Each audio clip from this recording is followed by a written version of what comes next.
India was known as the Golden World, and the people were rich and prosperous.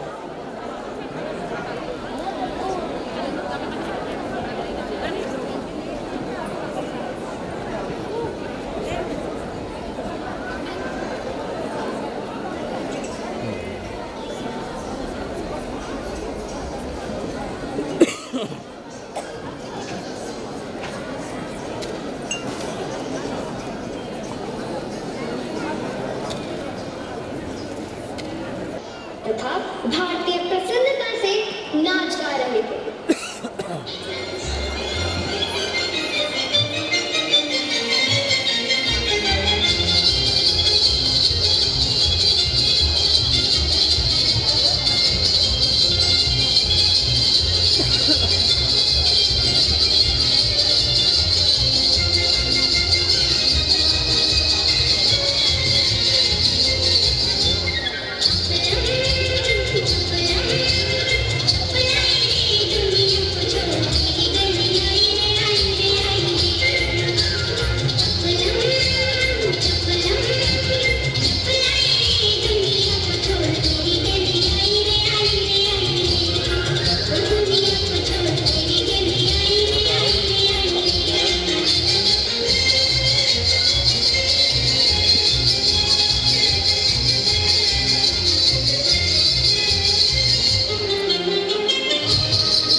देश को स्वतंत्र करने हेतु संघर्ष कर रहे थे। है समय नदी की बात जिसमें सब बह जाया करते है। समय बड़ा तूफान प्रबल, पर्वत झुक जाया करते हैं। अक्सर दुनिया के लोग समय से चक्कर खाया करते हैं, लेकिन कुछ ऐसे होते हैं जो इतिहास बनाया करते हैं, जो इतिहास बनाया करते हैं। 28 सितंबर 1907 को जन्मे ऐसे ही भारत माँ के लाल थे भगत सिंह। उनका जन्म अविभाजित भारत के पंजाब के लायलपुर जिले में हुआ था और उनके माता पिता का नाम सरदार किशन सिंह संधू और विद्यावती कौर था। ब्रिटिश सरकार भारतीय जनता पर लगातार नए कानूनों से पाबंदियां थोप रही थी। ऐसे ही दो बिल, ट्रेड डिस्प्यूट बिल और पब्लिक सेफ्टी बिल को 8 अप्रैल 1919 को संसद में पास किया जाना था। क्रांतिकारियों ने इन कानूनों को पास होने से रोकने और जनता के बीच अपनी बात ले जाने की योजना बनाई। आज की मीटिंग का एजेंडा है कि गौरव को बिल पास करने से कैसे रोका जाए। क्या कोई और मुद्दा है? बताएं। नहीं नहीं, तो ठीक है, सभी अपनी राय दीजिए। क्या किया जाए? बम से उड़ा देते हैं अंग्रेजों को, अच्छा सबक मिलेगा। लेकिन वहाँ तमाम हिंदुस्तानी भी तो होंगे और वे भी जो संसद की कार्रवाई देखने आए होंगे। पत्रकारों के साथ बिल के समर्थक और विरोधी भी मारे जाएंगे। हम कोई आतंकी नहीं जो हर किसी की जान ले। लहरों को सुखाने के लिए धमाके की जरूरत है। बम फोड़ा जाए, लेकिन सिर्फ आवाज के लिए। धमाके से बदनाम होगी, अफरा तफरी में बिल पास नहीं होगा। हम पर्चों के जरिए अपनी बात लोगों तक पहुंचाएंगे।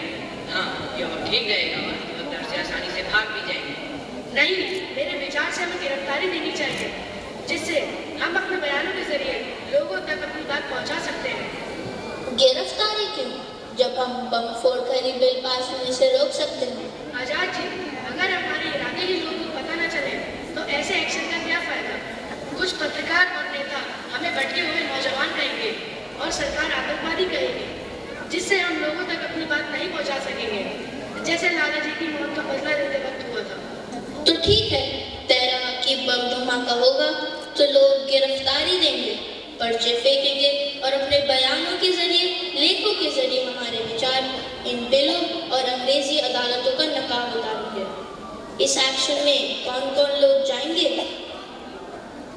जहां 17 सितंबर 1928 को सॉन्डर्स की हत्या का मकसद लाला लाजपत राय की निर्मम हत्या का बदला लेना था, वही असेंबली एक्शन का मकसद था कानून पास होने से रोकना।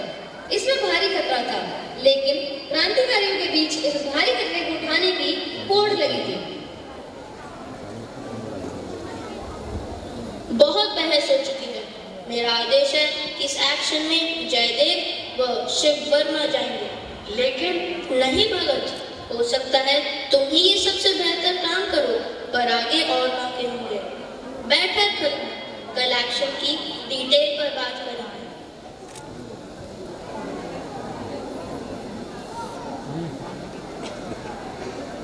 अच्छा हुआ तुम आ गए, कल मीटिंग हुई थी। मुझे पता है, लेकिन ये क्या तय करा है? तुम कुछ बोले क्यों नहीं? ऐसा मत बोल सुखी, मैंने बहुत कोशिश की, लेकिन आजाद जी सुनने के लिए तैयार ही नहीं थे। जिस काम को तुम सबसे बेहतर कर सकते हो, कोई दूसरा क्यों जाने उसमें? तुम मान कैसे गए आजाद जी की बात? तुमने कमजोरी दिखाई होगी। भगत सिंह और सुखदेव की देशभक्ति और पक्की दोस्ती किसी से छिपी नहीं थी, लेकिन दोनों की देशभक्ति सबसे ऊपर थी।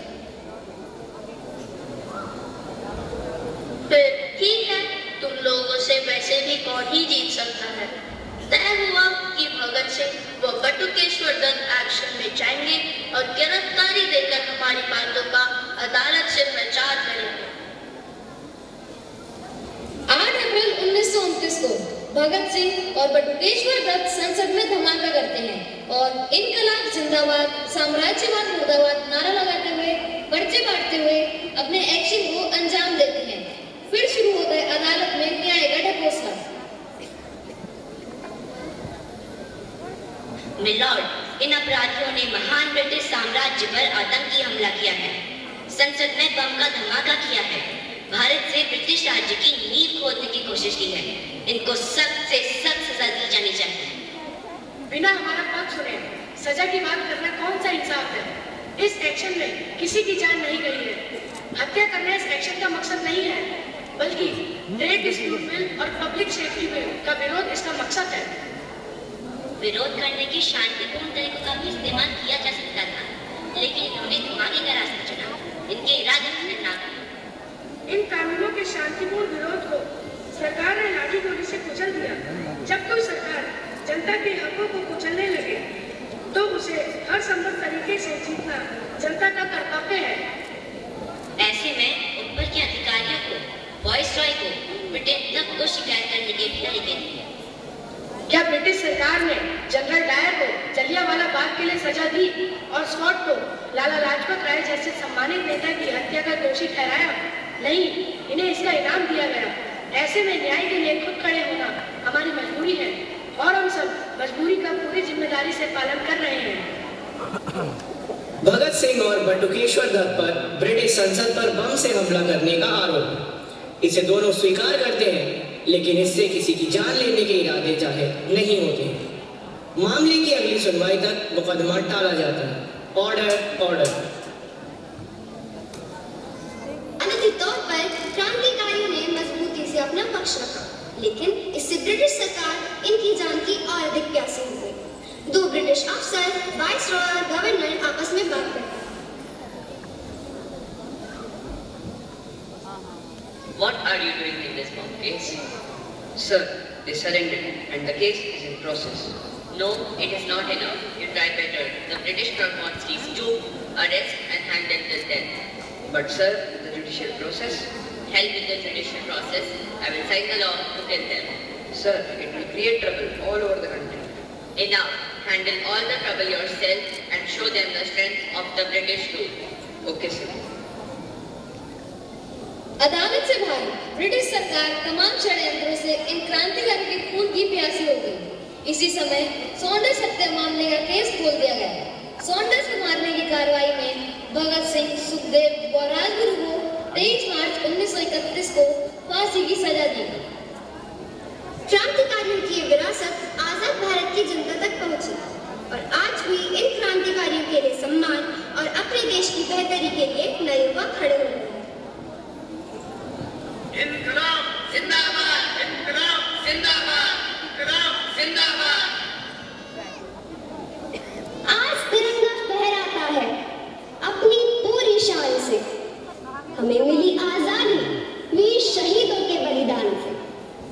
आजादी के लिए हमारी लंबी चली लड़ाई थी, लाखों लोगों ने प्राणों से कीमत बड़ी चुकाई थी। व्यापारी बनकर आए और छल से हम पर राज किया। हमको आपस में लड़वाने की नीति अपनाई थी। हमने अपना गौरव पाया अपने स्वाभिमान से। हमें मिली